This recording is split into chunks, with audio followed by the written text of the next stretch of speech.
International Space Station. 1.7 million pounds of thrust now propelling Falcon 9 and Crew 10. And we're continuing to get good call-outs on the first stage performance so far.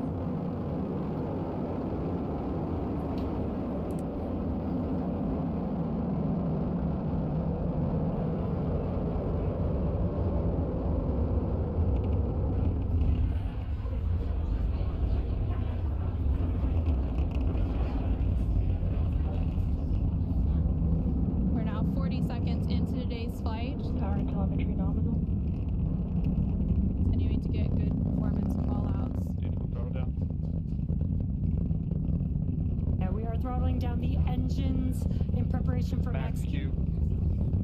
What great timing that was. We just passed through Max Q. That's the largest structural load that the vehicle will see on ascent. Vehicle supersonic. Do you need a free, easy way to capture your gameplay? Introducing Outplayed. Record anything on your PC. Stage 1, throttle up. We're now just over 1 minute and 10 seconds into today's flight, traveling at more than 1,400 miles per hour. Stage 1 Bravo. And we just heard that call out for 1 Bravo, which means we're in the second and final abort mode for the first stage, continuing to get good performance, and the crew already pulling over 2 Gs. Next up, we'll have a couple of events happening in rapid succession. Impact chill started. First will be that engine chill on the second stage impact engine, which we just heard. And then we'll have MECO, or main engine cutoff, where the 9 engines on the first stage will cut off ahead of the first and second stages. Will be separating from one another. Then the single Merlin vacuum engine on the second stage will ignite and continue to carry Crew 10 to orbit while the first stage begins its journey back to Earth. Now we're just 2 minutes into today's flight. The vehicle is traveling just under 4,000 miles per hour. We're just about 20 seconds away from those events that Anna just mentioned. The 9 Merlin engines will shut down here in just about 10 seconds for MECO, stage separation, and SES-1.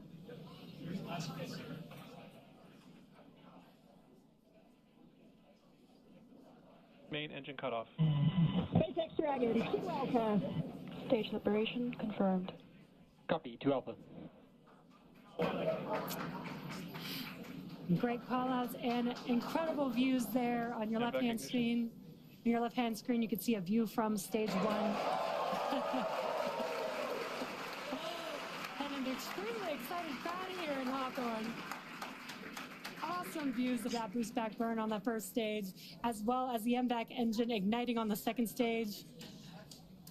Great views there. Now the booster is in its boost back burn. This is the first of 3 burns as it makes its way back down to Earth. This will last about 45 seconds.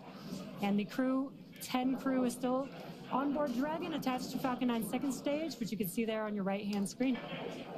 And we're now at 3 minutes and 20 seconds into today's flight. The vehicle is traveling about 6,500 miles per hour. They are on their way to the space station. And we did have that confirmation coming up of the boost back shutdown, and then coming up at the T+6 minute mark. And there we have our first images of the crew inside the Dragon spacecraft as they make their way into orbit. And the crew Dragon, SpaceX, nominal trajectory. Continuing to get good call-outs. Spacex Dragon, copy nominal. The stage 2 continues to be on power with in its firing until we get to that second stage engine cutoff around the 9-minute mark of flight. About 5 minutes of flight to go before Dragon will be flying free.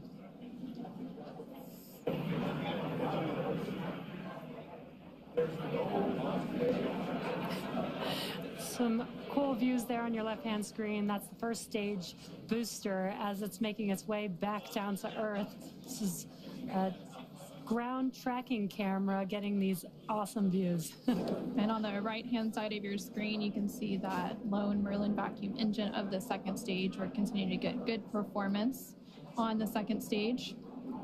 And the crew's G-loads will dip right when we hit the separation events, and it's going to continue to build up until then. Dragon, SpaceX, nominal trajectory. If you're just now joining us, the 4 members of Crew 10 launched from Launch Complex 39A at Kennedy Space Center in Florida. And they're currently on board Dragon, still attached to Falcon 9's second stage, which you're seeing there on your right-hand screen. On your left-hand screen, the first stage vehicle is making its way back down to Earth. It already completed the first of 3 burns as the boost back burn, and the next event coming up for that vehicle is going to be the entry burn. Dragon SpaceX, nominal trajectory. Great call-outs there. That entry burn is coming up. SpaceX Dragon, copy nominal.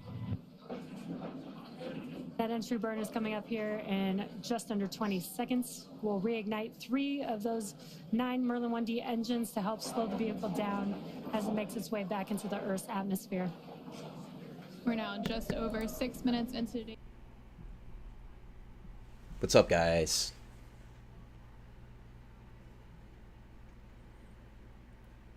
So we're just doing a quick recap of what the weekend was like for all of us with SpaceX and the NASA mission to retrieve Crew 9. This is Crew 10 actually going up to the ISS. But it's fun to do a quick recap and see exactly what led to this point, this marvelous point. In about 25 minutes, the official NASA stream will continue to show us the disembark from the ISS with Crew 9 now piloting the Dragon spacecraft. Pretty excited. It's probably going to be a pretty short stream, but it's going to be a fun one regardless.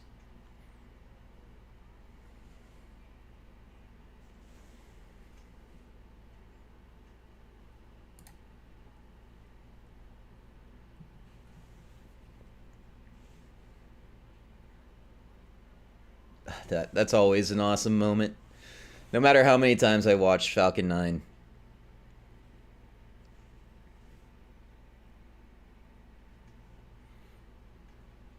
That's just so cool.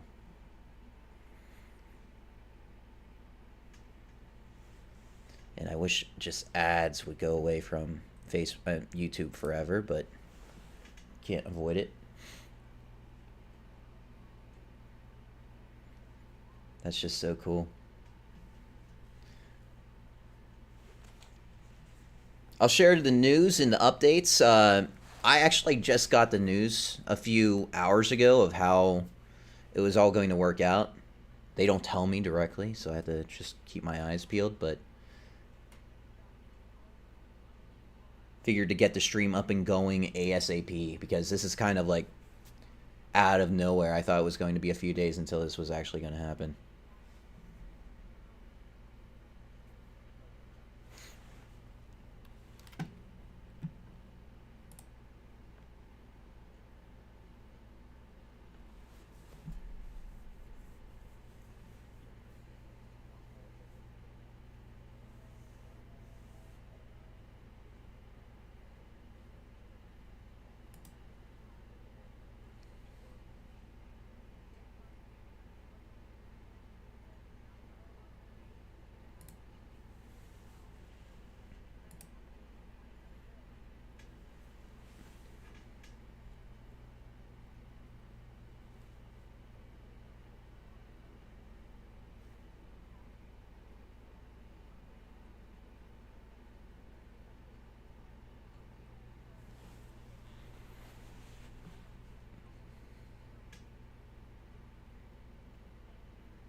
It's so surreal.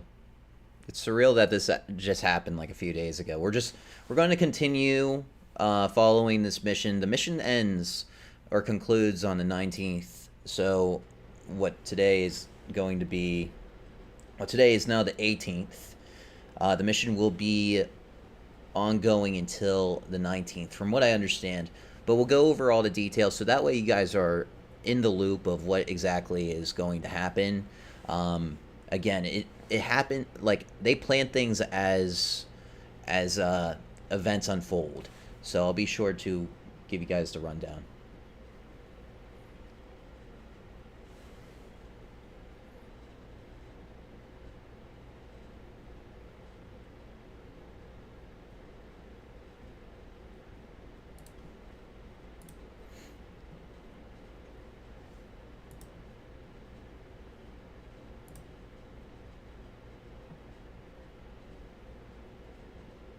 For those following on X, thank you for tuning in as well. Twitch viewers, love you guys. Happy to have you all here today.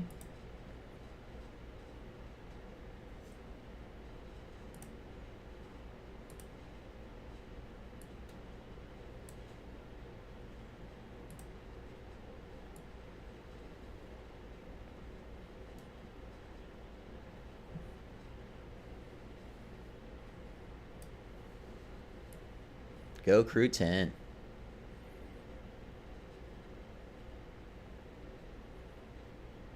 And this time I also have both the X and the Twitch chats up. It's been really hard to coordinate between both of them, but I think I got a decent system going on.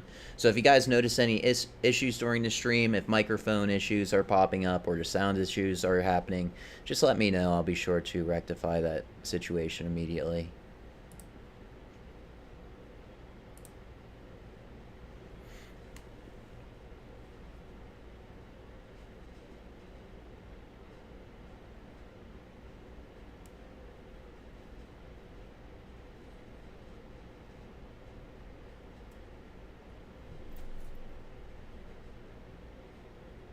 So right now we're watching Crew 10.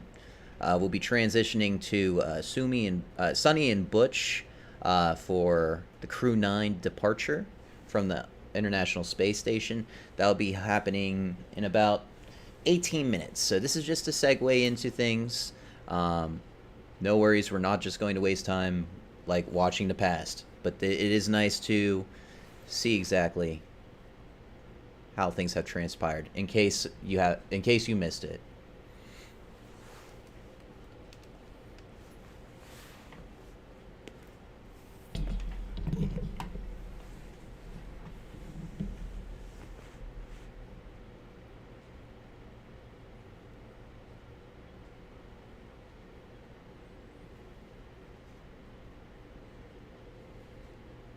Dude, I actually start shaking when I do streams like this because it's so fun.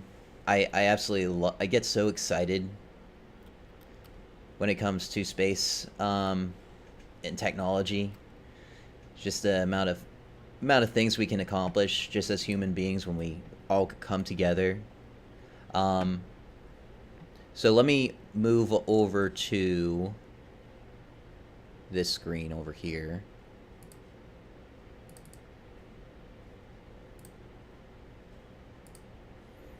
So this is where we're going to be watching the NASA SpaceX crew undocking from the ISS.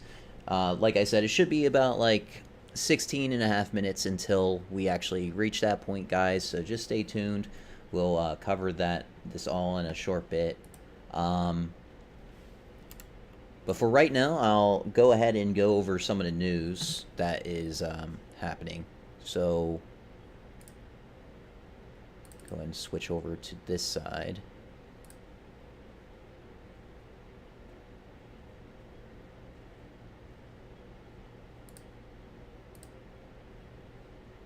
So right here is the news article that I'll put this into the chats in case you want to see this for later. But this tells us all the details of when they're expected to come back. So Butch and Sunny and their two crewmates will depart the International Space Station at 1:05 a.m., which is today. And depending on weather, like they have to account for weather and all that stuff too. But it's looking pretty solid right now.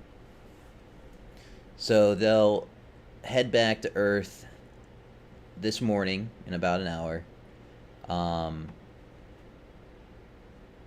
with Wilmore Williams, fellow NASA astronaut Nick Hague, and cosmonaut Alexander Gorbanov. And down here tells you all the time. So the NASA stream, and I'm going to do this, make it easier on our eyes. So the NASA stream will start Monday, March 17th at 10:45. They already closed the hatch for Dragon. So Crew 9 is actually in Dragon right now. They're just doing their final preparations to leave. Oh man, that's so cool. That's so awesome. Um, it's like Star Wars, you know, final calibrations to depart. So it will resume in about 2 hours, expected around 1:05 a.m. Like I said, in about 15 minutes, NASA will start their stream. We'll transition to that, and we'll actually watch how things will unfold. And then, as the hours go by, the webcast will pick back up again around 4:45 p.m. So I'll try to start streaming around 3:30, 4 o'clock, like today, and we'll be sure to like follow along on how that mission will go. But the webcast will pick up at 4:45 Eastern Standard Time p.m. On March 18th, which is today. Freedom will conduct a deorbit burn at 5:11 p.m. and then splash down 46 minutes later. So it was expected for them to actually return on March 19th, and now they're coming back a day earlier. So this is really awesome for us, because we get to see Crew 9 come back a lot quicker than originally anticipated. So I'm pretty stoked. I hope you guys are... what do you want? What are you doing? I hope you're pretty excited too. I think Jocko is excited. He wants to see the astronauts come back home too. So that's our timeline right there, guys. And let's just read more of the article here. Mission managers will continue monitoring weather conditions in the area. Dragon's undocking depends on various factors, including spacecraft readiness, recovery team readiness, weather, sea states, and other factors. I wonder who's in charge of the recovery. If that's like the Coast Guard, the Navy, who's all involved with that? As a first responder, it's really interesting to know how that works. The precise splashdown location will be confirmed closer to the return time. I think they mentioned it's going to be off the coast of Florida somewhere. So that would be neat. I think it was originally anticipated that it would be in the Pacific, but if it could be off the coast of Florida, that makes logistics a lot easier. So I can imagine why they would choose this time instead of later.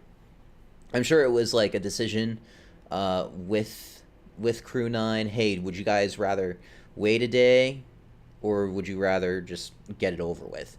And I think they just said, let's just go home. We're ready to go home.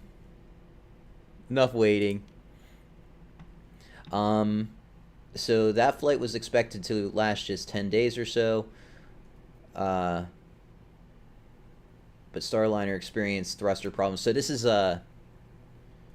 was what was the beginning. This is the original story as to why they couldn't come back, and it was because of Boeing Starliner spacecraft. The flight was expected to just last 10 days or so, but Starliner experienced thruster problems, so NASA delayed the capsule's return to investigate the issue. We all know that, hopefully by now. The plan calls for Wilmore and Williams to ride home on Falcon, or on Freedom, which launched to the ISS in late September on SpaceX's Crew 9 mission. Freedom hauled up just Haig and Gorbanov, half the usual Crew 9 contingent, to save seats for the Starliner duo on the downward trip. Okay, Crew 9's return to Earth was set in motion by the arrival of SpaceX's Crew 10 mission, which was docked with the ISS early Sunday morning. Okay, sweet. So that's what we got so far. We still got like 10 minutes to go when it comes to the stream. So we'll just chill out. We'll see some more highlights as to what transpired yesterday. I think, or not, yeah, probably yesterday, the day before yesterday. It's hard to even remember what, like, the time frame is anymore. But let me go ahead and pull up the other thing here. Alright, so here's the stream. We're going to get ready to watch this in a few minutes.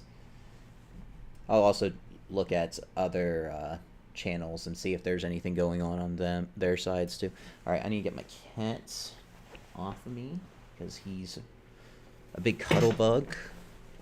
But I need focus. Focus. Alright, so this right here, I'll pull this up in a second.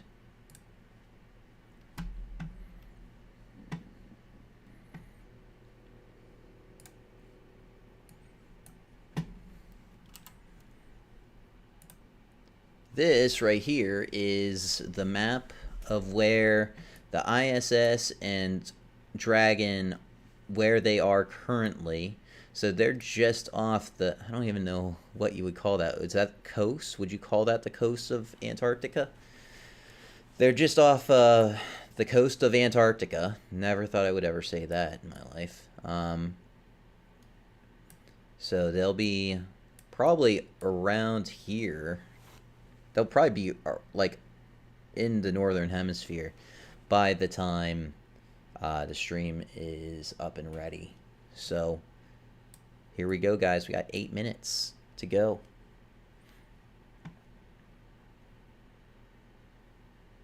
Like I said, this news was completely unexpected, but it's I'm just happy it's finally happening. Because I'm just happy I caught the news, because I was actually just about to go to bed and I was like, oh, let me check up like when Crew 9's supposed to undock and come back to Earth, and then it said, oh, 12:45 Eastern Standard Time. I'm like, that's an hour. I wonder if I could get set up in time, and fortunately I am set up, but hopefully we have enough viewers to actually see what's going on. It looks like on other sites around YouTube and elsewhere, it seems like they got a few thousand, but it wasn't as big as what do you call it? Like 2 days ago. That's okay. We're all here for the journey.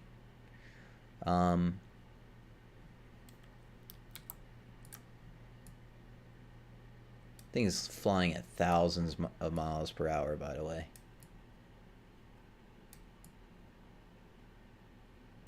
And if you guys want to check these out, I'll try to like list some links below in the chat or even in the thread of all these resources in case you want to just enjoy them for later. There we go. I just had to get the chats in order so I could see everybody in their messages as they come in. No, Jocko. Okay. What else do we have here? Yeah, I guess we'll just, let me look at some more news, potentially, that is happening around SpaceX and NASA. We'll probably explore some threads on X while we're waiting. Do it on this one.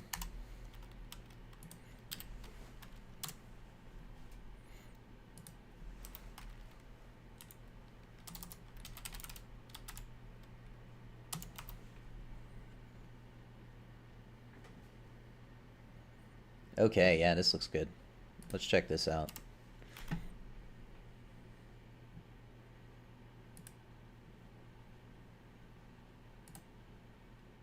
Alright, so this looks like a fun video. Let's watch this real quick while we're waiting. We're constantly doing experiments. We're constantly collecting data. We're constantly trying to answer questions, and usually that leads to more questions. The focus of the question, though, is what happens when you take gravity away? Because it's such a strong force, it masks lots of the nuances and different things that behave around us. And understanding those nuances helps us understand more about ourselves as well as the universe and how we interact with it. So we look at medicines, we look at materials and making new materials. We look at how we behave so that we know how medicines might interact with us or how to counteract diseases. You name it, we're doing research on it up here. Wow. We've had I didn't even know they had that. All sorts of science, spacewalks. It's varied and pretty awesome, actually, opportunity to do something different every single day. You can see Butch Wilmore with the different canisters to collect those microorganism swabs. A great view from the helmet camera of NASA astronaut Nick Hague. You can see floating off just past that left hand of his. Those are the wedge-shaped NICER patches that he'll be inserting into the NICER experiment, the X-ray telescope. Anytime you look out the window, it's pretty amazing. The Aurora Borealis, the Aurora Australis, just to see the variety of the Earth from above. Yeah, that's pretty beautiful. Really... These are called astrobees. So they actually can come off the wall and fly around. Huge opportunities for people to test out guidance navigation control on a quote-unquote spacecraft in microgravity inside here. So we have companies, universities, students all flying these astrobees around at different times. Some of them are actually even grabbing onto other pieces that we might have floating around, and that might help us clean up space debris. We have a tray right here that does some combustion experiments. Right on the other side of Butch is a glove box where we've done some stem cell research as well as DNA sequencing. And there's an airlock where it can take payloads out of the space station, and those could be Earth observation satellites, they could be launchers of other microsatellites, they could be doing all sorts of amazing stuff. The mission of the space station, the scientific exploration, is something that we deeply believe in, and its ability to make a positive impact for all of humanity. Cool. I should get a NASA shirt. I don't know why I don't have a NASA shirt right now. Alright guys, we got 2 minutes 45 seconds until NASA launches their stream. Get ready. It's about to get a little wild. I'll try to phase away from showing other videos right now. But we're here. We are finally at the moment where Crew 9 is about to come back to Earth. You just make sure everything is sounding good on my end. Alright guys, we got... Because I was actually... I'm just making sure audio sounds good. I know there was a few issues with audio the other day, so I just want to ensure that's okay. Yeah, we're okay. We are up and ready. 2 minutes. If you guys have any favorite moments during the Crew 10 liftoff, docking, and reunion of Crew 9 to the with Crew 10, I honestly, I think my favorite part about the whole stream from the other day was whenever they all came together and they just embraced each other. It's just like, it's crazy to think, you know, it's like an airport terminal in space. Like, you just have these people who are coming from thousands, like literally it's thousands of miles of a journey. It's not just, you know, a few thousand miles. It's like thousands upon thousands, because they're just traveling around space. All right, looks like the stream is coming up. Here we go.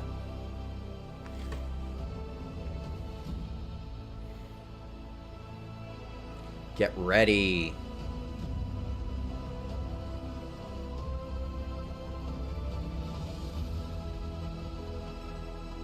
It's like a movie. It's like waiting for a movie. We're all watching it together.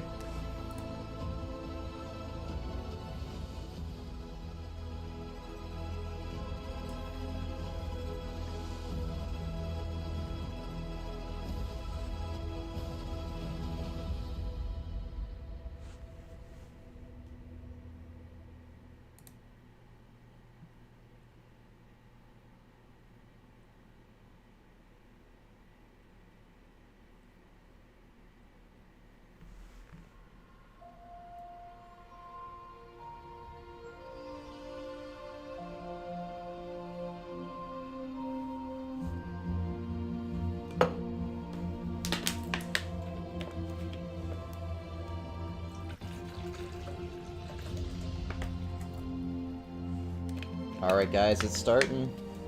Don't miss it. I know it's late, but you gotta stick around. It's really gonna be a pretty short stream. It'll probably be like an hour, hour and a half tops.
It's March 17th, and we're joining you today from SpaceX in Hawthorne, California. We're following along with the Dragon Freedom spacecraft as we await Crew 9 beginning its 10:05 p.m. Pacific, 1:05 a.m. Eastern departure from the International Space Station, with NASA astronauts Nick Hague, Sunny Williams, Butch Wilmore, and Roscosmos cosmonaut Alexander Gorbanov. I'm Veronica Foreman, a senior sales manager here at SpaceX. And I'm Sandra Jones with NASA Public Affairs and Communications. It is so great to be back here. It is really great to have you back, Sandra. And of course, thank you to everyone tuning in to watch live coverage of Dragon completing its 9th crew rotation mission to the space station through NASA's Commercial Crew program. Crew 10 arrived on station on Sunday, March 16th at 12:04 a.m. Eastern. That's March 15th for those of us here in the Pacific time zone. And they will be taking over for Crew 9, who are now headed home. That's right, and Crew 10 did launch just a few days ago on March 14th with NASA astronauts Anne McClain, Nicole Ayers, JAXA or Japan Aerospace Exploration Agency astronaut Takuya Onishi, and Roscosmos cosmonaut Kirill Peskov. They've spent a couple days in space, with those days docked to the International Space Station being what we call a handover period, where they learn to live and work on station from the crew that's about to leave. Now, the returning Crew 9 members today are NASA astronauts Nick Hague, Sunny Williams, Butch Wilmore, and Roscosmos cosmonaut Alexander Gorbanov, which you see on your screen right there. Sunny and Butch spent 285 days on the International Space Station, where they conducted over 4,500 orbits and traveled more than 121 million statute miles. Nick and Alexander spent 170 days on the International Space Station, conducting over 2,700 orbits and traveling more than 72 million statute miles. The crew is currently suited, and the Dragon and station hatches are both sealed in preparation for Dragon's departure. Once Dragon departs the station, the crew's flight home is expected to last just around 17 hours. Shortly after separation, Dragon will use its Draco thrusters to move away from the station in a series of carefully choreographed maneuvers, also called departure burns, to increase the distance between the spacecraft and the space station. Dragon will also execute a phasing burn to lower its orbit and line the spacecraft up with its landing location. Following phasing, Dragon will complete deorbit, re-entry, and splashdown. During the deorbit sequence, several events occur, including trunk separation, closure of the nose cone, a deorbit burn, deployment of the drogue and main parachutes, and finally splashdown. Dragon is targeted to splash down off the coast of Florida on Tuesday, March 18th at approximately 2:57 p.m. Pacific, 5:57 p.m. Eastern, where it will be picked up by the SpaceX recovery vessel Megan, and our recovery teams will help to egress or exit the crew from the Dragon spacecraft. And today on board the International Space Station is the Expedition 72 crew, being led by the current space station commander, Alexei Ovchinin of Roscosmos. Last week, NASA astronaut Sunny Williams handed over command of the space station to him ahead of her upcoming departure today. Also on board space station is NASA astronaut Don Pettit, as well as cosmonauts Alexei Ovchinin, Yvonne Wagner, and of course, the recently arrived Crew 10 astronauts. Now, just like its approach to the International Space Station, Dragon's departure and deorbit is designed to be fully autonomous, requiring no action from the crew on board. NASA astronaut Anne McClain helped the crew Freedom, SpaceX on the Big Loop. Final reconfigurations for undock complete and nominal. Houston and Hawthorne teams have pulled go for undock sequence start at 0500 Zulu. I'm looking for you to confirm visors down and crew are ready for undock and departure at the planned time.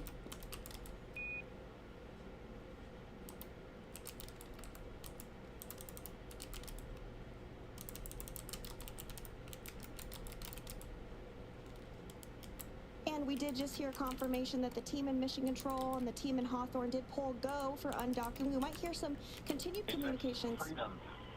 Visors are down and we are go for undock at the planned time. SpaceX copies. Crew are configured for undock. And so that was the voice of NASA astronaut Nick Hague, who is the commander of Dragon, giving the confirmation that they heard the go. So good news, we are continuing to progress down the timeline today for an undocking at 10:05 p.m. Pacific time here in Hawthorne. Now, Mission Control in both Houston and Hawthorne will be backing them up today as we step through undocking. And speaking of Mission Control Houston, let's go over to the voice of NASA, Rob Navius at the Johnson Space Center in Houston, to talk a bit about how the station crew have been preparing to send the crew home and what we can expect from here until Dragon departs station. Rob? Well, thank you, Sandra. It's been a busy morning so far. About 2 hours ago, the 4 departing Crew 9 crew members did gather in the Harmony module right at the passageway through International Docking Adapter number 2, which connects Harmony with the Dragon Freedom. They had a final opportunity to say goodbye to one another, a final opportunity for the remaining crew members on the station, members of the Expedition 72 crew, to take photographs. As you see there, Sonny Williams and Butch Wilmore were already suited up in their SpaceX entry suits. Once that was complete, Yeah, they're ready to go. They're like, can't stand another second of this place. Gorbanov also suited up. Now, just for the statistic freaks out there, we can tell you that Williams and Wilmore, whose mission, of course, was extended, they launched back on June 5th aboard the Boeing Starliner spacecraft. Last August, NASA decided to bring them home on the Dragon Freedom spacecraft with Crew 9. They will come home with a splashdown on Tuesday afternoon with 286 days in space, a mission encompassing 4,576 orbits of the Earth and 121.3 million miles. But just to put it into context, not the longest single space flights in U.S. history. That distinction belongs to Frank Rubio, who remained on the station for 371 days when his Soyuz spacecraft experienced a coolant leak. He's followed on the list by Mark Vande Hei with 355 days, Scott Kelly with 340, Christina Cook with 328, and Peggy Whitson with 289 days in space. So although Williams and Wilmore have in fact had an extended mission, it's not a record-breaking mission. As we stand by for the final procedures to be encompassed here in Mission Control, you're looking at Flight Director Marcos Flores, who is the lead Crew 9 flight director here. To his right is spacecraft communicator Tess Caswell, who will be talking directly to the crew during the undocking phase and during the time that Dragon moves toward the approach ellipsoid, that mythical line in the sand where we complete integrated operations and turn over everything to the folks in Hawthorne to bring Crew 9 home for its splashdown in the Gulf of America on Tuesday. Gulf of America, baby. Turn it back to you guys and stand by for undocking. Still can't get over that. Thanks so much, Rob. So as you mentioned, we are standing by for separation, which is set to take place here in a little bit more than 10 minutes. We are tracking a 10:05 p.m. Pacific time, 1:05 a.m. Eastern time departure from the space station. And as we mentioned earlier, just like during its approach to the International Space Station, Dragon's departure and deorbit is designed to be fully autonomous, requiring no action from the crew on board. Departure is typically faster and a little bit easier since the crew won't have to stop at any waypoints like we see when a spacecraft arrives to the space station. Once the undocking sequence is complete, Dragon will use its Draco thrusters to move away from the station in a series of 4 departure burns, which are carefully strategized maneuvers that increase the distance between the spacecraft and the space station. US. Yes, From baby. There, a Let's facing burn go. will place Dragon on a trajectory to align it with the splashdown site. Every time I see the emojis translate as US for the American flag, but on text it's like US, and it's like, oh man, I don't know what that means. But I know what it means. USA, USA. To get to know the crew we're bringing home today, tomorrow for the splashdown rather. U.S. Space Force Colonel Nick Hague is your Crew 9 commander. He was selected by NASA as an astronaut in 2013, and this was his second space flight to the International Space Station and third launch overall. He's spent 171 days in space with Crew 9 and has a career total of 374 days in space. During his mission, he completed a I know, it is weird. It's just Unicode. It's just how these computers work. Spacewalk, earning him a career total of 25 hours, 56 minutes of spacewalking time. Before Crew 9, Hague previously served as a crew member of Expedition 59 and 60 back in 2019. He flew with Alexei Ovchinin and NASA's Christina Koch, so this is actually his second time sharing the space station with Ovchinin. The Kansas native is a test pilot and distinguished graduate of the United States Air Force Academy. Nick spent 5 months in Iraq in support of Operation Iraqi Freedom, and he voluntarily transferred from the United States Air Force to the U.S. Space Force in 2021. And he was a pioneer of Space Force. Honestly, I've been thinking, I didn't know this, but you can actually join Space Force, or at least try to join the armed forces until you're like 41 or 42 now. I didn't know that, and I'm like, I'm 31 now, and I'm thinking, man, I kind of want to join Space Force. I think I could pass the ABSVAB. She logged 286 days in space on this mission. Sunny has a total of 608 days in space, earning her the ranking of second most time in space by a NASA astronaut. Former NASA astronaut Peggy Whitson ranked first. Clear up this PIP real quick so you guys can see her face better. Sunny conducted 2 spacewalks and has completed 9 over the course of her career, for a total of 62 hours and 6 minutes of spacewalking time. She ranks 4th on the list of cumulative time spacewalking by a NASA astronaut. Previously, she served on Expedition 14 and 15 in 2007, and again with Expedition 32 and 33 in 2012. She is a retired U.S. Navy captain and a proud graduate of the U.S. Naval Academy. Next up is NASA astronaut Butch Wilmore, who is also serving as a mission specialist today. This is his 3rd space flight, and just like Sunny, he logged 286 days in space. He conducted 1 spacewalk and has completed 5 over the course of his career, earning him a total spacewalking time of 21 hours. G-force would kill me, though. Me at 34. I think a lot of it isn't like, you know, going into space. I think a lot of it is it's just like systems analysis and stuff like that. Now that I have like first responder skills, I'm thinking I can like probably translate that into the armed forces if I could ever, if I ever join. That would actually be pretty rewarding. Alexander Gorbanov is the 3rd be a Space Force firefighter. How unique of a occupation is that, you know? Earning him a total of 171 days in space over the course of his career. Gorbanov, along with Nick Hague, saw the arrival of 4 visiting vehicles and saw the departure of 4 as well. The duo orbited the Earth more than 2,700 times. Before his cosmonaut selection in 2018, Gorbanov worked as an engineer for a rocket space corporation and helped support. Yeah, I think it would work pretty well. I'll have to look into it more. I don't know if I want to dedicate just yet, because there's a lot of things I want to do as a firefighter at the moment, like building leadership skills and everything. But if I have the opportunity, I think I will be more than inclined to join the United States Space Force if I have the honor of doing it. Us to actually see the physical separation and everything, but we are getting views right now of Dragon Freedom. What you see on that black portion of your screen there is some of the. So they have military and civilian careers in the Space Force. That's all right. That's pretty cool. During the phasing, which is about 17 hours for this particular flight, but before splashdown tomorrow afternoon, which we are targeting at 2:57 p.m. Pacific, that portion of Dragon will actually be jettisoned. So it'll just be the white portion that we'll see splashdown. But we're not quite there yet. First, we need to have the spacecraft undock. So again, targeting undock at 10:05 p.m. Pacific time this evening.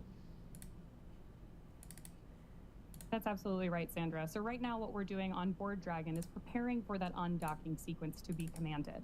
Undocking from the space station basically involves separating the umbilicals and those attachment hooks that we use to dock Dragon to the space station. So we're effectively doing what we did during the docking procedure here, but in reverse. Welcome to the stream, All that in everybody. preparation for splashdown Thanks for tuning in. It's going to be a fun one. Freedom, SpaceX on the big loop, undock sequence commanded. They're getting ready. And right on schedule, we've got confirmation of that undocking sequence command. Freedom copies.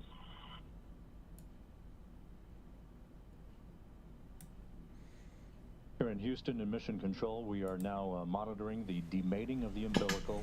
This is the mechanism that provided electrical power to the Dragon Freedom during the time it was docked to the zenith or space-facing port of the Harmony module. Originally, Freedom docked at the forward port of Harmony, and then back on November 3rd with Williams, Wilmore, Haig, and Gorbanoff on board. Umbilical demate reported to be complete as we stand by for the initiation of the opening of the hooks. 2 gangs of hooks, 12 hooks in all, holding Dragon. All right, Crew 9, Godspeed. Zenith side of Harmony. Wishing, honestly, from the bottom of my heart, wishing these guys a very safe journey home. Experienced a relocation maneuver. No matter how many times you could do this in a simulator, I can only imagine there's like a little bit of fear, like that something absolutely terrible can happen. But, you know, the technology is there. We're going to hope for the best. Godspeed, Crew 9. 3.5 minutes away from physical Safety first in everything.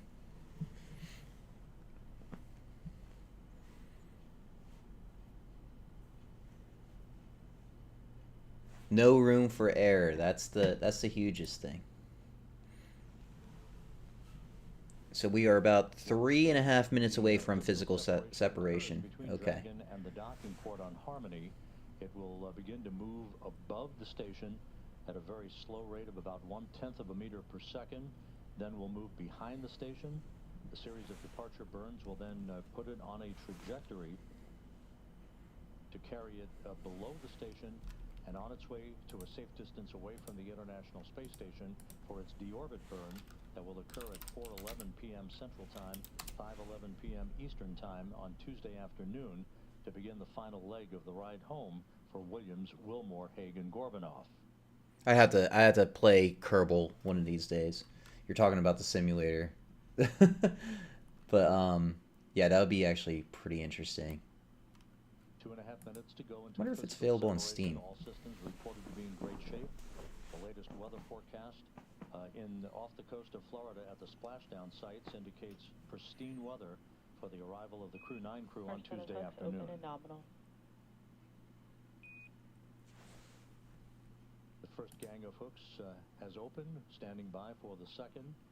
Springs on both sides of the docking interface will push off against one another to initiate that opening rate for Dragon. We should have like epic music playing, but I'm not gonna do that. As much as I want to, we're gonna keep it as realistic as possible. We're gonna be in the moment.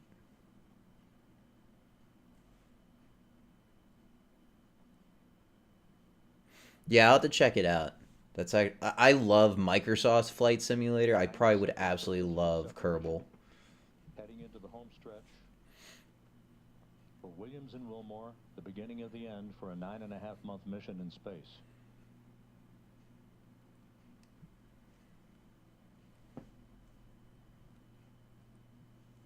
The interface between Dragon and the International Docking Adapter no longer sealed.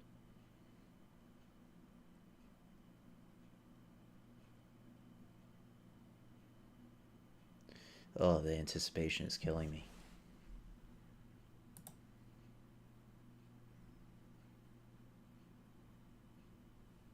The International Space Station and Dragon flying from southwest to northeast across the Pacific Ocean at an altitude of 261 statute miles.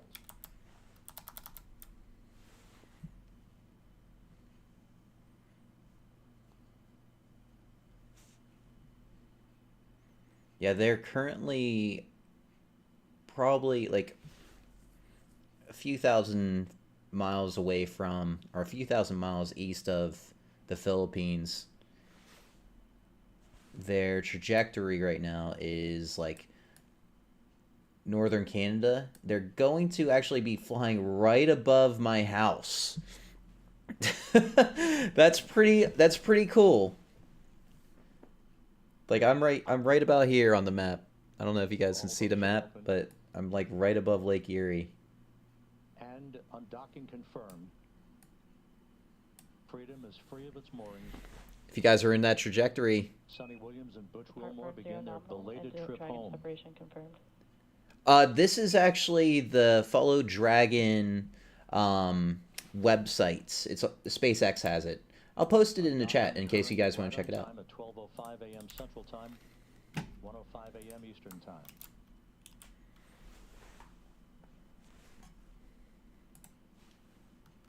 Yeah, I did my homework. A little bit.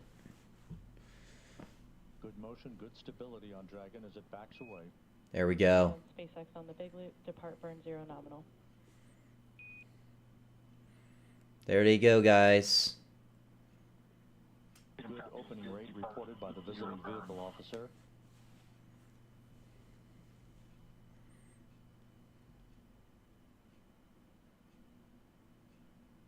Oh, come on. All right, there we go.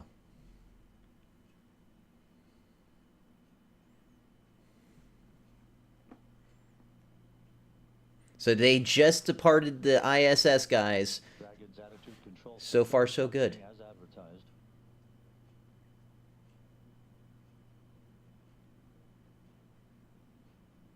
Houston Freedom on the Big Loop. On behalf of Crew 9, I'd like to say it was a privilege to call station home, to live and work and be a part of a mission and a team that spans the globe working together in cooperation for the benefit of humanity. To our colleagues and dear friends who remain on the station, Alex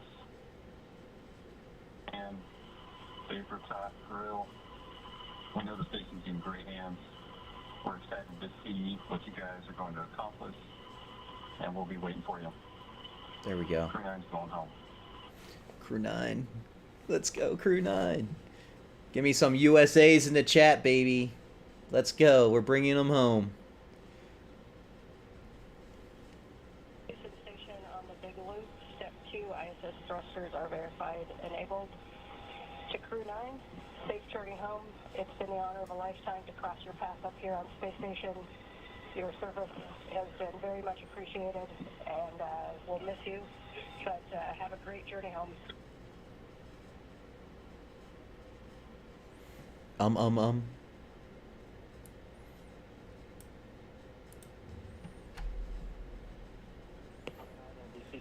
Yeah, there's a U.S. flag and there's a U.S. islands flag. And that's what I see is Waiting for you, so safe travel. Godspeed. Godspeed. And for crew arrival, we ring a bell in Navy tradition, and for crew 4 of them. So, baritone salute. let me let this go. So there's going to be Butch and Sonny, and then there's, I think, a cosmonaut, and I think the other guy's name is Haig. I think that's his name. Let me just double check. Nick Haig. So an exchange of poignant words between the Dragon commander, Nick Haig, Yeah. as well as the Crew 10 crew, the newly arrived Crew 10 crew members, Ann McLean, Takoya Onishi, and Don Pettit offering their best wishes and Godspeed for a safe return to Earth on Tuesday afternoon for the quartet aboard the Dragon Freedom. Yeah, Butch, Sonny, Nick Haig, and Alexander Gorbanov. So Butch and Sonny were the ones that were up there for 9 months, essentially. But we're bringing 4 of them back home. It's probably not healthy to stay up there too long.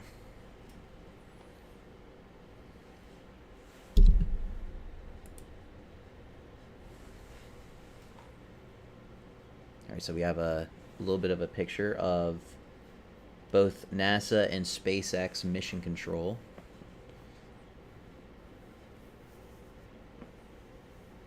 There are so many elements that are happening here too, like, and it's important for. Here, I'll stop for a sec. Away from the zenith port of the Harmony module of the International Space Station, undocking occurring just about 5 minutes ago at 12:05 a.m. Central Time, 1:05 a.m. Eastern Time.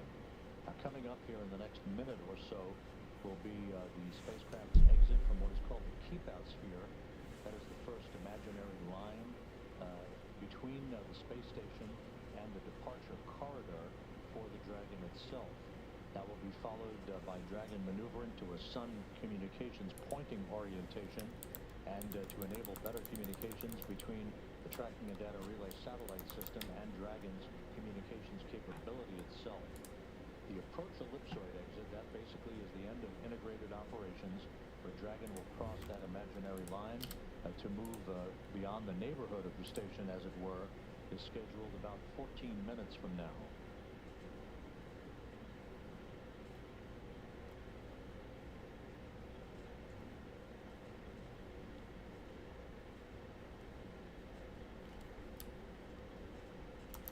Departure 1 burn now complete, all nominal. Heartburn 1 nominal. Your go to DOS tubes for procedure 4.012, and a final reminder that the big loop will be deactivated following Dragon's exit from the approach ellipsoid.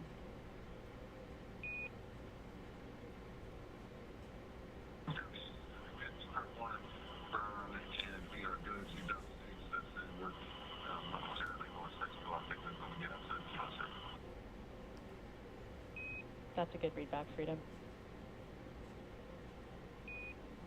With all the Freedom thrusters operating in perfect fashion, the acknowledgement by the spacecraft communicator in Hawthorne to Commander Nick Hague aboard Freedom that the crew has been given the go-ahead to get out of their entry suits for the time being, get into more comfortable clothing as Dragon continues its traverse away from the International Space Station.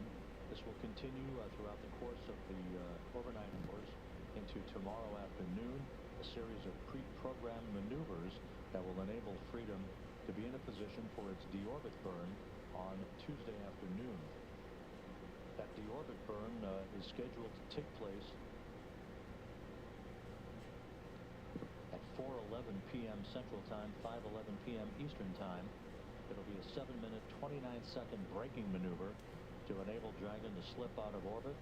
Its velocity slowed by 53.2 meters per second, enabling it to begin its high-speed entry back through Earth's atmosphere and a parachute-assisted splashdown off the Gulf of Mexico and the Gulf of America at 4:57 p.m. Central, 5:57 p.m. Eastern Time. Yeah, so that's what to expect for later today. So I'll be starting my stream around like. Dragon has exited the keep-out sphere. They just exited the keep-out sphere. Sphere. Cool. So yeah, I'll be probably starting to stream around 3:30 p.m. Eastern Standard Time. That's today, the 18th. So the mission was originally going to be for the 19th, but they're pushing it back to the 18th. So it's nice that we're getting them back early. Configure comm for Dragon to ground in preparation for big loop deactivation.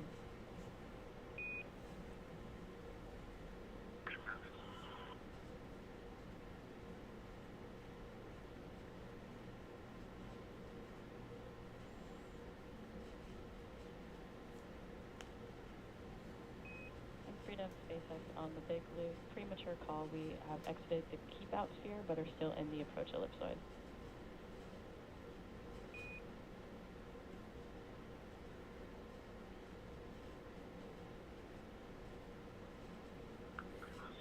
So the approach ellipsoid is like the outer imaginary boundary of the ISS, and like basically they're just trying to ensure that all systems are nominal, avoiding any like possible collision or situations that can be a safety concern. With With Dragon having crossed the keep-out sphere, next major milestone will be the exiting of the approach ellipsoid to depart the neighborhood of the station. With that, Thanks for the we'll follow, toss by the way. it, for the moment, back to Hawthorne and Veronica and Sandra. Thanks so much, Rob. As Rob just mentioned, we are now waiting for Dragon to exit the approach ellipsoid, also known as AE, which is another imaginary shape, this time a three-dimensional ellipsoid measuring 4 kilometers by 2 kilometers by 2 kilometers, in the same family as the keep-out sphere. It's one of several safety zones set up to govern visiting spacecraft, either arriving or departing the station. Before moving into the keep-out sphere or the approach ellipsoid, spacecraft have to be configured where they would not cross the imaginary boundary for a set period of time, even if the spacecraft lost all maneuvering. That's right, and that approach ellipsoid, once we get past that milestone, will be something that we call the end of integrated operations. And integrated operations means that we are talking to each other on the big loop. So we did hear those communications back and forth. The big loop is essentially not only the crew on the International Space Station, the crew in Dragon, but also both Mission Control Houston and in Hawthorne.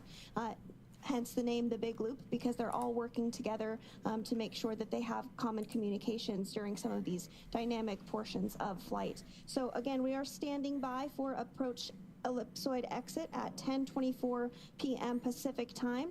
And on your screen there, we are getting a view of Dragon from the International Space Station, now quite a bit smaller than when we just saw a few minutes ago, undocking at 10:05 p.m. Pacific. Also in the line of sight there, we have a small view of the Canada arm, which is a robotic arm that helps do some maneuvering and is utilized a lot during spacewalks on board the International Just Space drifting Station. away into the darkness, So you to know? recap, the hatches between the International Space Station and Dragon were closed earlier today at 8:05 p.m. Pacific, 11:05 p.m. Eastern. Since then, the crew has settled in and is working to take off their spacesuits for their 17-hour journey back to Earth. The joint NASA and SpaceX teams did, of course, poll go to proceed with undocking, and that undocking command was then sent at 10 p.m. Pacific, followed by umbilical retraction and hooks opening, with physical separation taking place at 10:05 p.m. Pacific, as the space station and Dragon were traveling 261 statute miles off the coast of Guam over the Pacific Ocean. Dragon then completed 2 of 4 departure burns and has exited the keep-out sphere. And we are now just minutes away from Dragon crossing the approach ellipsoid to set the spacecraft and Crew 9 up for their path back to Earth. Again, Dragon is targeting to splash down off the coast of Florida in the Gulf at 2:57 p.m. Pacific. Gulf of America. 5:57 p.m. So they'll be Eastern on Tuesday, on the March western 18th, side of Florida. marking the completion of a long-duration science and research mission. Excellent. So on the screen Right too, now guys, on the screen of Mission Control here in Hawthorne, California. on the screen on the right-hand side, you'll notice I have an overlay of the ISS with the keep-out sphere and the approach ellipsoid. Dragon as well. These views are being controlled by one of the flight controllers in Mission Control Houston called Cronus, and they help to make sure that the cameras are in position to view not only visiting vehicles that are arriving and departing, but also help to ensure that cameras are in position to get great Earth views, ensure that perhaps if we're flying over a natural disaster like a hurricane or a wildfire, they are ensuring that those great cameras on board the International Space Station are being put to good use to capture all of the science and research that we can aboard the microgravity laboratory. And, you know, fun fact, actually, the International Space Station will be celebrating 25 years of continuous human presence this November. So if you are younger than 25 years old, you have never known a day in your life where there was not a human being living and working aboard the International Space Station. That is so cool to me. It's just this amazing step forward for human exploration in space. Can't believe I'm older than the International Space Station. That, we're going to check back in with Rob Navius at the Johnson Space Center one more time. Go ahead, Rob. Thank you, Sandra. You mentioned that continuous presence on board the International Space Station. We are approaching the point of the approach ellipsoid exit, which will mark the end of integrated operations with the International Space Station and the flight control team here in Houston. Just a reminder, on board, 7 crew members representing 3 nations. Alexei Ovchinin, the station commander, and his Roscosmos colleagues Ivan Wagner and Kirill Peskov, Anne McLean, Nicole Ayers, and Don Pettit of NASA, and Takoya Onishi of the Japan Aerospace Exploration Agency. Ovchinin, Wagner, and Pettit are next up to depart the station on April 19th. They are scheduled to return home to the steppe of Kazakhstan and a parachute-assisted landing on April 19th U.S. time, April 20th in Kazakhstan. Before that happens, another NASA astronaut, Johnny Kim, along with 2 Roscosmos cosmonauts, will be launching from Baikonur on April 8th as that continuous presence of researchers on board the International Space Station continues unbroken. Sandra?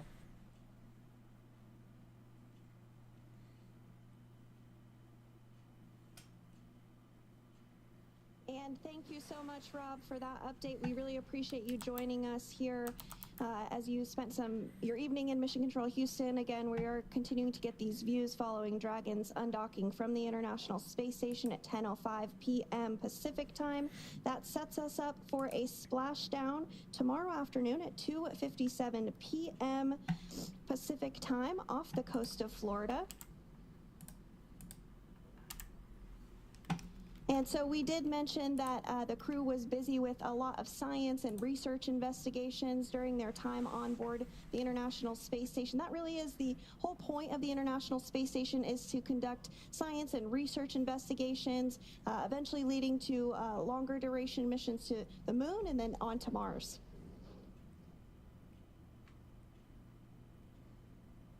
We're of course standing by for any further communications from Crew 9 on board Dragon Freedom at this time. But it's a great opportunity for us to comment on some of the amazing science that Crew 9 conducted while they were on board the station. In total, Crew 9 completed more than 150 experiments, conducting over 900 hours of research. Following their splashdown tomorrow, some of those time-sensitive experiments will be among the first offloaded off the capsule and then returned to various research facilities across the country so that the science can continue. And in addition to that science, they also completed a few spacewalks, one of which was to actually swab the outside of the International Space Station for microorganisms to see if anything might potentially be able to survive the harsh environment of space, which is pretty interesting. Another one It's was pretty harsh out spacewalk there, to I'd say. remove a radio Pretty frequency unlivable. group, or the RFG. NASA astronaut Sunny Williams was able to successfully remove that, which was a big milestone for NASA. And as you mentioned, over 530 hours specifically dedicated to NASA science between NASA astronauts Butch Wilmore and Sunny Williams. So that just goes to show the great use that the microgravity lab has for science and research on the ground. I still can't get over that fact that you shared that it has been almost 25 years of continuous operation on board the ISS. That's amazing. Yes, yeah, it's pretty incredible. 270 people. On 2 for PMA3 closeout photos. Go ahead, Ann. Looks like we're about to see daylight. They're about to enter the... PMA3 and IDA and Dragon Hatch photos, as well as Crew 9 departure. Those are on SSC 17. Copy, 1-7. And just want to clarify, also on 17, I did a whole series of kind of inspection documentation photos before departure, and then a series after departure per the instructions. So 2 different folders with before and after photos. We copy. Excellent. And that was the voice of NASA astronaut Anne McLean, who is still on board the International Space Station, stepping through procedures with the ground to wrap up after undocking, taking some photography of the hatch that the team on the ground will inspect, make sure everything checks out just fine. So we are awaiting the confirmation that Crew Dragon Freedom has exited the approach ellipsoid. We're expecting that here in just a couple of seconds here, really. So we might hear that call out here shortly. And again, if you're just joining us, the approach ellipsoid is a three-dimensional ellipsoid measuring 4 kilometers by 2 kilometers by 2 kilometers in the same family as the keep-out sphere. One of the key differences with the AE is that vehicles outside of it have to be on what we call a 24-hour safe free drift trajectory, which means that the spacecraft would not cross into the approach ellipsoid for at least 24 hours again, even if it lost all maneuvering. So it's about like a mile and a half, I would say, about a mile and a half long. That's exactly right. One so dimension. We'll continue to stand by for that. Now, you may be wondering, what will the crew be doing during their 17-hour phasing? You did hear the call out earlier that they had to go to doff or take off their spacesuits, so they'll get settled in, have the opportunity to have a meal, and try and get some sleep before their targeted splashdown off the coast of Florida tomorrow afternoon at 2:57 p.m. Pacific time tomorrow. So that's about 13 hours? So we are looking forward well, to no. splashdown off the coast Sorry. of Florida tomorrow. About 14 hours, So I'd continue say. to stand 14, by for 15 that hours. approach ellipsoid exit. Should be hearing the call out any moment now, and that will really end the portion of integrated operations between the space station, Dragon, Hawthorne, Mission Control, and Mission Control Houston as well. Makes you wonder how they go to the bathroom. SpaceX on the big loop. They're on Exit that the for like approach 14, ellipsoid and find a 15 24-hour hours, you know? safe free drift path. Please make sure that comm is configured for Dragon to ground.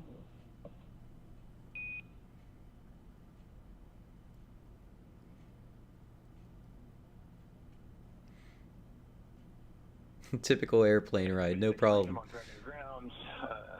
Yeah, it's not too bad. Ellipsoid, 24-hour free.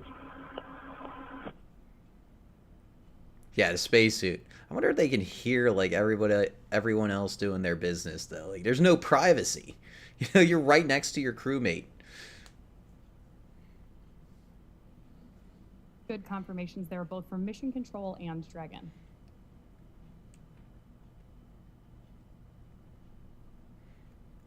And again, we did hear confirmation that Dragon Freedom has now exited the approach ellipsoid, or AE, which is that imaginary shape that's three-dimensional ellipsoid measuring 4 kilometers by 2 kilometers by 2 kilometers in the same family as the keep-out sphere.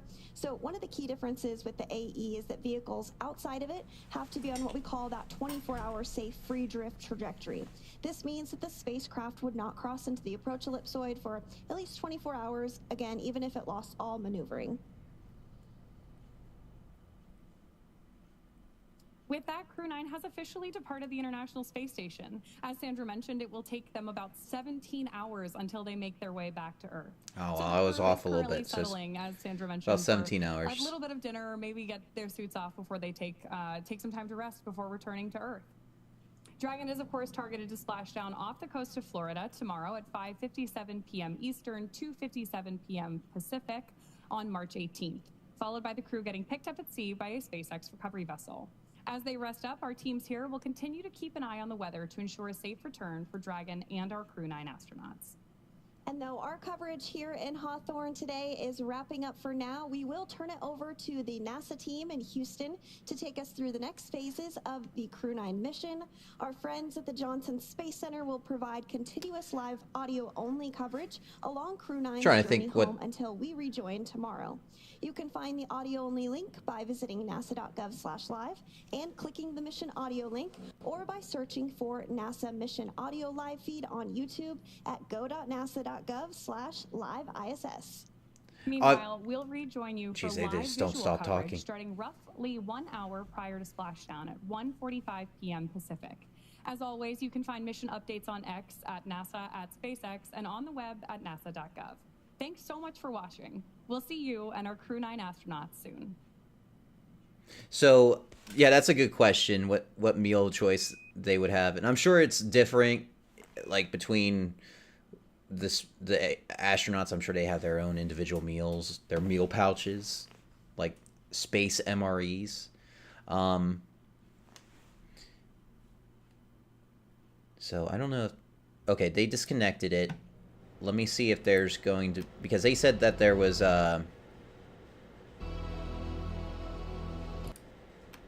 Are you a lonely man with nothing going on? Why not learn how to code? No, not at the moment. I'm okay. Transition, and we are now listening in to station-to-ground communications and NASA communications. Yeah, so let me see if there's a NASA feed going on right now. It might be on X, so let me just take a look real quick, guys. Because they did this the other day, and it's like, why don't you just keep the stream in one place? Why do you have to make things complicated? But let's see. It might be on this one.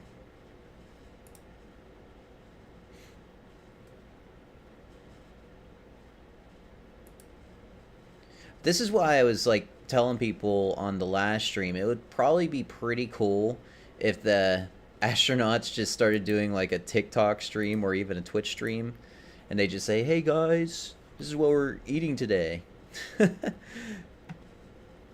But I'm sure they have more important things to do. But it would be fun. Eventually, I feel like we're going to get to that point, though.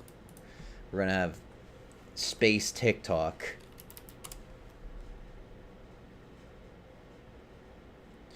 Yeah, so they said that they were going to turn it over to NASA's, like, Johnson Space Center. Let me just make sure. It's better if I figure this out than you guys have to try to finagle your way through the internet. Let me see. Might be on here.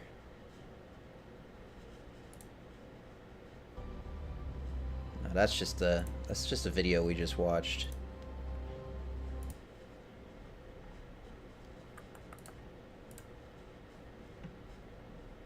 Upcoming. No, I think that's it.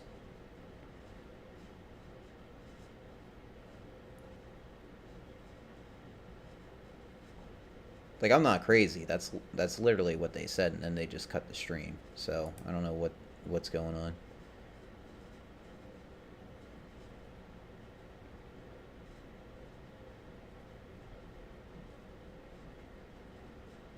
Let's just double check. Maybe SpaceX has something going on.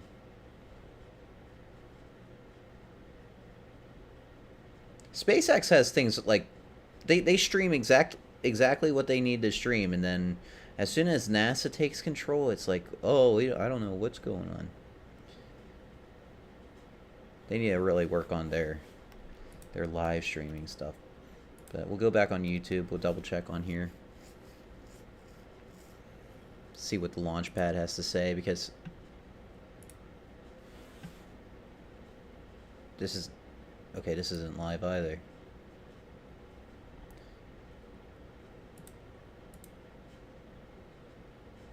Yeah, that's probably it, guys. Cool. All right, so if that's it, yeah, I'm sure it's going to be a larger, and what's going to happen, from what I understand, is it's going to be more like a commercialized setting. So they're trying to implement more private companies to invest in space, because that's the next frontier. And obviously it's probably going to be exclusively for really rich people. Unless you're really lucky, they'll probably do like a raffle.